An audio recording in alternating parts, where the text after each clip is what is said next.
नमस्कार, स्वागत है आपका खबरों का पंचनामा में। मैं हूं आपके साथ वक्ता। हम लेकर आए हैं देश और दुनिया की 5 बड़ी खबरें, जिस पर चर्चा के लिए हमारे साथ स्टूडियो में मौजूद हैं कैपिटल टीवी के editor in chief doctor Manish Kumar ji. Doctor साहब, आपका बहुत बहुत स्वागत है। धन्यवाद। सबसे पहले नजर डालते हैं आज की हेडलाइंस पर। असम को पीएम मोदी की बड़ी सौगात, 7 कैंसर अस्पतालों का किया उद्घाटन और आतंकवाद पर जमकर किया प्रहार।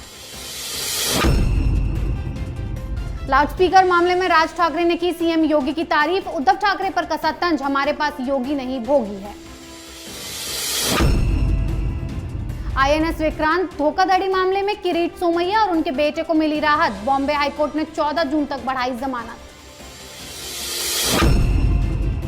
बसपा सुप्रीमो मायावती का अखिलेश यादव पर हमला, सपा से नाराज है मुस्लिम, अखिलेश भाग सकते हैं विदेश।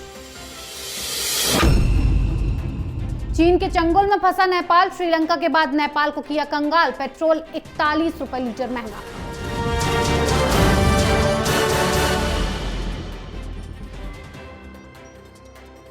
आज की सबसे पहली खबर असम को पीएम की बड़ी सौगात पर। प्रधानमंत्री नरेंद्र मोदी आज असम दौरे पर हैं, जहां पीएम मोदी ने असम में एक साथ 7 नए कैंसर अस्पतालों का उद्घाटन किया। प्रधानमंत्री नरेंद्र मोदी ने असम के लोगों से कहा कि डबल इंजन की सरकार जहां भी है वहां सबका साथ, सबका विकास, सबका विश्वास और सबका प्रयास की भावना से काम कर रही है। साथ ही आतंकवाद पर भी पीएम मोदी ने प्रहार करते हुए कहा कि कभी बम और गोली की आवाज सुनाई देती थी, लेकिन आज तालियां गूंज रही है, शांति लौट रही है। डॉक्टर साहब, पीएम मोदी ने असम को सौगात देते हुए आतंकवाद पर भी करारा प्रहार किया है। देखिए, प्रधानमंत्री मोदी ने आज फिर से उस असम के दौरे के जरिए बताया कि किस हिसाब से वो देश के किसी भी कोने में सबसे लोकप्रिय प्रधानमंत्री, जिस तरह का स्वागत किया गया जी। जिस एनर्जी के साथ लोग उनसे हाथ मिला रहे थे, वो तस्वीरें बड़े बड़े नेताओं के सौभाग्य में नहीं होता है कि लोग टूट पड़ते हो सिर्फ आपकी एक झलक के लिए। लेकिन प्रधानमंत्री इसलिए प्रधानमंत्री मोदी हैं क्योंकि जनता के वो दिलों पर राज करते हैं। और वहाँ वही जिस तरीके से यूपी है, असम के जो मुख्यमंत्री हैं, उन्होंने जो कमाल चुनाव के बाद से उन्होंने किया है, जो बीजेपी की विचारधारा है उसको लागू भी करने में वो एक कदम पीछे नहीं आते। साथ ही साथ सबसे अच्छी बात यह है कि वो मुस्लिम समुदाय को साथ में लेकर के चल रहे हैं।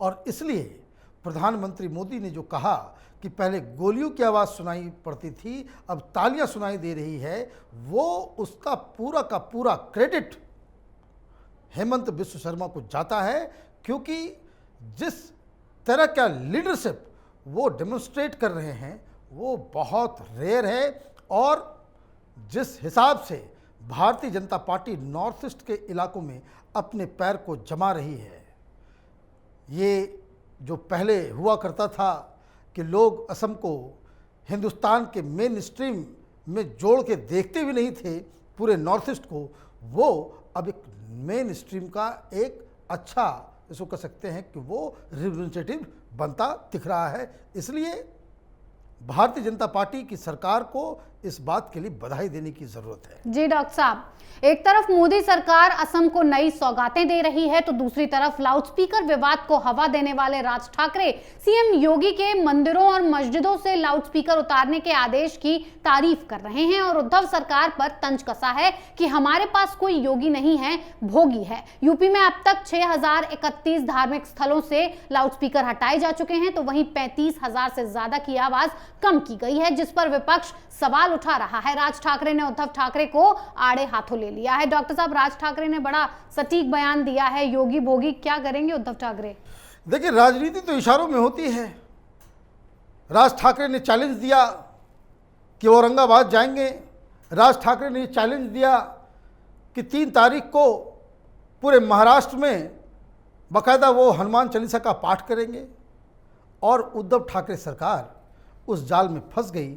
एक के बाद एक गलतियां उन्होंने करनी शुरू कर दी। अब नया प्रहार आया है और ये प्रहार ऐसा है कि जिसमें उद्धव ठाकरे की जो साख है उसको तार तार करने वाला है। अब देखिए, उन्होंने कह दिया कि यूपी में इसलिए सब कुछ हो रहा है क्योंकि योगी है जी। और हमारे यहाँ इसलिए नहीं हो रहा, मतलब महाराष्ट्र में इसलिए नहीं हो रहा है क्योंकि यहाँ भोगी है। अब इस तरह की बातें सोशल मीडिया में जो चल रही हैं, ये आप तो रोक नहीं पाएंगे। भाई, आप महाराष्ट्र में रहने वाले लोगों को किसी उल्टे पुल्टे केस में फंसा करके पुलिस की धमकी दे सकते हैं। जो नवनीत राणा के साथ आपने किया वो आप कर सकते हैं, लेकिन सोशल मीडिया पे कैसे आप किसी को रोक लेंगे जी। और इसलिए ये जो किरकिरी हो रही है वो शिवसेना, उद्धव ठाकरे, आदित्य ठाकरे, इन सब के लिए एक चिंता का विषय है और इसको टैकल कर पाना बड़ा मुश्किल है। तो सेकेंड राउंड में भी राज ठाकरे जीतते हुए नजर आ रहे हैं। जी डॉक्टर साहब, एक तरफ राज ठाकरे ने उद्धव सरकार की मुसीबतों को बढ़ा रखा है, तो वहीं बीजेपी नेता किरीट सोमैया की मुश्किलें थोड़ी कम हो गई हैं। आईएनएस विक्रांत धोखाधड़ी मामले में बॉम्बे हाईकोर्ट ने भाजपा नेता किरीट सोमैया और उनके बेटे नील सोमैया को बड़ी राहत दी है। कोर्ट ने उनकी अंतरिम अग्रिम जमानत राहत को 14 जून तक के लिए बढ़ा दिया है। और आपको बता दें कि धोखाधड़ी का आरोप किरीट सोमैया पर संजय राउत ने लगाया था। डॉक्टर साहब, किरीट सोमैया को 14 जून तक राहत मिल चुकी है, अब संजय राउत के झूठे आरोपों का क्या होगा? देखिए, अब यही बात लगातार हम लोग भी कहते आ रहे हैं कि संजय राउत वो बोलते बहुत ज़्यादा है, सब्सटेंस नहीं होता। आरोप वो लगा देते हैं, कागजात नहीं होते, सबूत नहीं होता। कहाँ कहाँ वो किन किन नेताओं बीजेपी के खिलाफ उन्होंने कहना शुरू कर दिया, वो पता नहीं कि अभी तो इंटरवल है, क्लाइमेक्स हम बताएंगे, हम कहानी पूरी करेंगे, अभी तो ट्रेलर आया है, पूरी फिल्म हम दिखाएंगे, 3.5 बीजेपी के लीडर को जेल के अंदर डालेंगे, ईडी के 4 अधिकारियों को जेल के अंदर डालेंगे, पता नहीं क्या क्या उन्होंने दावे कर दिए। और जिन जिन के खिलाफ उद्धव ठाकरे सरकार एक्शन लेती है, कोर्ट से उन्हें राहत मिल जाती है। अब किरीट सोमैया वर्सेस उद्धव ठाकरे, ये तो चल ही रहा है। इनकी पूरी कोशिश थी कि किसी तरीके से एन केन प्रकार किरीट सोमैया को बंद कर दिया जाए, जेल के अंदर डाल दिया जाए। ये मानसिकता समझ में नहीं आ रही। भाई, आप किसी को जेल के अंदर डाल भी दोगे तो उससे आपकी राजनीतिक साख को नुकसान ही होगा जी। आपकी साख बढ़ने वाली नहीं है, इससे जग हंसाई ही होगी। राजनीति आप देखिए, केंद्र में भी भाई ये नेशनल हेराल्ड केस है, ये ओपन एंड शट केस है कि वहां पे घपला हुआ है, सब कुछ हुआ है जी। मोदी सरकार ने क्या गांधी परिवार को जेल के अंदर डाल दिया? सबक सिखा देंगे, खबरदार जो हमारे तरफ नजर उठा करके दे। ये राजनीति का ये लाइन नहीं होता। आपने कर दिया और कोर्ट से उनको जब मिल जाती है राहत, तो आप ये डबल, एक तो नुकसान आपकी साख का भी और टेक्निकली जो आप दावा करते हैं उसमें भी आप झूठे साबित हो जाते हैं। तो ये चलता रहेगा और पता नहीं शिवसेना के रणनीतिकार किस दिमाग से इन सारी चीज़ों को प्लान करते हैं। इसमें तो सिर्फ और सिर्फ नुकसान ही नजर आ रहा है। जी डॉक्टर साहब, किरीट सोमैया की मुसीबत 14 जून तक के लिए कम हो गई है, लेकिन अखिलेश यादव की मुश्किलें बढ़ सकती हैं। बसपा सुप्रीमो मायावती ने अखिलेश यादव पर सियासी हमला कर दिया है और कहा है कि समाजवादी पार्टी कभी सत्ता में नहीं आने वाली और अखिलेश यादव खुद विदेश भागने की कोशिश में है। मुस्लिम अब सपा से नाराज हैं और इसके कारण पार्टी अब कभी सत्ता में नहीं लौट पाएगी। मायावती ने अखिलेश यादव पर बसपा को लेकर अफवाह फैलाने का भी आरोप लगाया है। डॉक्टर साहब, मायावती ने ये जो कुछ कहा है कि अखिलेश विदेश भागने वाले हैं, सच है? देखिए, वो विदेश जाए या नहीं जाए ये तो फैसला अखिलेश यादव करेंगे, लेकिन अटैक बड़ा इंटरेस्टिंग है। अटैक इसलिए भी इंटरेस्टिंग है क्योंकि आप देखिए, यूपी के अंदर नंबर 2 पोजीशन पे वही पार्टी रहेगी जो मुस्लिम वोट पाएगी जी। बहुत ही सिंपल है। जितने वोट अखिलेश यादव के अपने हैं, यादवों के, उसमें भी क्रैक आ रहा है।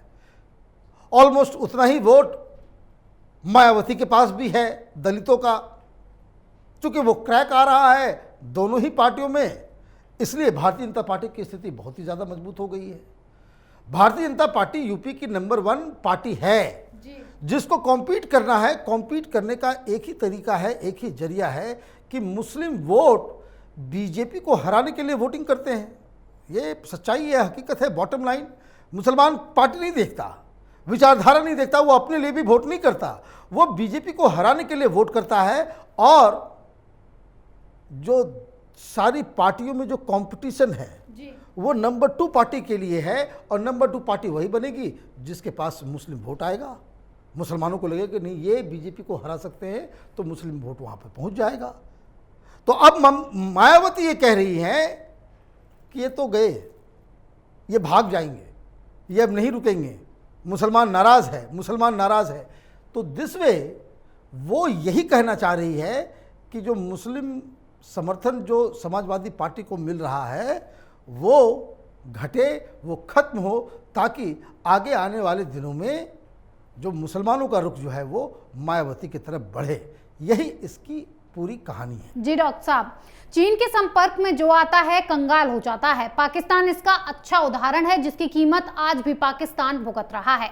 चीन के जाल में फंसकर भारत का पड़ोसी श्रीलंका पहले ही कंगाल हो चुका है, अब नेपाल भी उसी राह पर है। पिछले 20-25 दिनों में नेपाल में महंगाई के सारे रिकॉर्ड टूट गए हैं, जिसका सीधा असर बिहार पर हो रहा है। कुछ दिन पहले तक सस्ती खरीदारी के लिए बिहार के लोग नेपाल जा रहे थे, लेकिन अब मामला उलट हो गया है। भारी संख्या में नेपाल के लोग बिहार के इलाकों में आकर शॉपिंग कर रहे हैं। डॉक्टर साहब, आखिर ये चीन करना क्या चाहता है? देखिए, वही बात बहुत ही सिंपल है। अपने पॉकेट में आप जहरीले सांप को लेकर के घूमेंगे तो किसी न किसी दिन मौका मिलेगा, वो आपको काटेगा ही।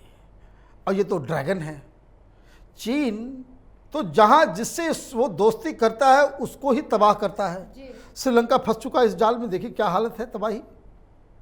पाकिस्तान तबाह होने की कगार पे है। नेपाल उसी राह पे चल पड़ा।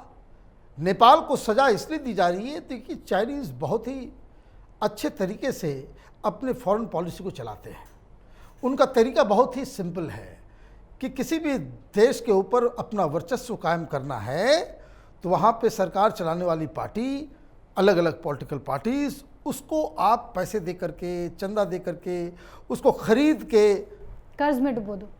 आप अपने हिसाब से पहले नीतियाँ को बदलवाओ और उसके बाद उनको कर्ज से इतना लाद दो कि वो वापस ना कर सके। जब वापस नहीं कर पाएगा तो आप फिर अपने हिसाब से उस देश को जैसे चलाना है आप चलाएं, लेकिन फिर वहाँ पे डेमोक्रेसी जहाँ होती है वहाँ सरकार बदल जाती है तो वो मामला ख़राब हो जाता है। नेपाल के केस में यही हुआ। नेपाल में जो मुख्य प्रधानमंत्री इससे पहले थे वो बेसिकली वामपंथी पार्टी के वो एक कठपुतली थे जो चाइनीज़ इशारों पे काम करते थे।